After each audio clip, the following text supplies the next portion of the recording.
Une bonne partie de l'Europe a donc chaud, très chaud, et les sols sont secs. Les départs de feu sont donc nombreux. En Grèce, les pompiers luttaient hier encore contre des dizaines de foyers et des vents violents sont annoncés ce mercredi. Cela va rendre leur travail encore plus compliqué. On va faire le point sur la situation sur place avec Corentin Laurent. De l'eau pour étouffer les flammes qui consument déjà les habitations. Nous sommes à Mandra, à l'orée de la forêt de Dervenokoria, au nord de la capitale. Et près des braises incandescentes, les sinistrés assistent impuissants au chaos. Heureusement, nous sommes tous partis d'ici. Nous voulions revenir pour protéger nos maisons, mais avec tant de feu, nous ne pouvions pas. Il n'y avait aucun moyen. Hier encore, les hommes du feu ont couru plus vite que les flammes pour évacuer les résidents. Sur cette vidéo amateur, on voit les religieuses d'un couvent délogées pour leur sécurité. Ici, c'est le cœur lourd de colère que les habitants abandonnent leur maison. Ont-ils fait quelque chose pour éteindre les incendies? Ils ont envoyé 2 avions dans l'après-midi et c'était tout? C'est leur plan? 2 avions pour éteindre un incendie qui a une ligne de front de 40 km? En réalité, des Canadair, des hélicoptères et des centaines d'hommes sont déployés à travers la Grèce.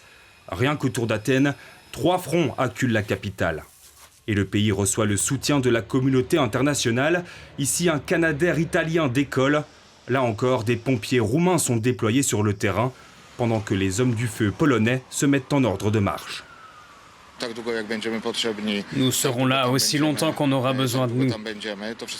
Tout dépend de la partie grecque et de la situation là-bas. Lorsque nous y arriverons, lorsque la zone d'opération nous sera assignée, nous saurons à quelle tâche nous sommes confrontés.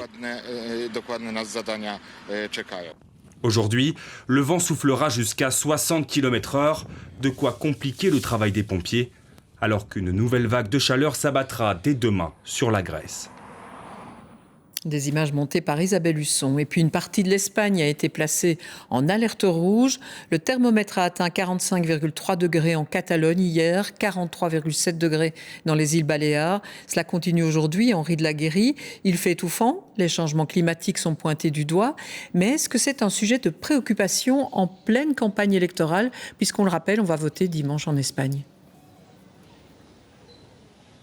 Eh bien écoutez, c'est surprenant, mais non, ce n'est pas un sujet qui est très souvent abordé lors de cette campagne, alors que pourtant, ces jours-ci, encore une fois, les Espagnols ont l'occasion de mesurer les effets du réchauffement climatique. Cette masse d'air chaude se déplace actuellement de la Catalogne vers le sud du pays et cet après-midi, on pourrait enregistrer vers Murcie ou vers Alicante des températures atteignant les 44 voire 45 degrés. L'Espagne est en première ligne en Europe face au réchauffement climatique et pourtant, lors du seul débat télévisé qui a eu lieu entre les 2 principaux candidats, les questions environnementales ont été quasiment absentes. En Espagne, il n'y a pas de parti écologiste à proprement parler. La gauche au gouvernement défend son bilan. C'est vrai, elle a développé les énergies vertes, le solaire et l'éolien, mais la gauche radicale considère qu'elle n'est pas allée assez loin. La droite, qui est en tête des sondages, qui pourrait l'emporter dimanche, elle est très mal à l'aise sur cette question du réchauffement climatique et d'ailleurs, elle réclame un assouplissement des règles européennes de ce pacte vert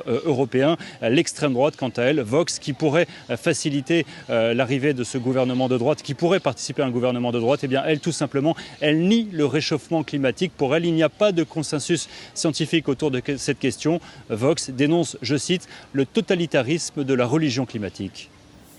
Voilà pour ces précisions depuis Barcelone. Merci beaucoup, Henri de la Guérie.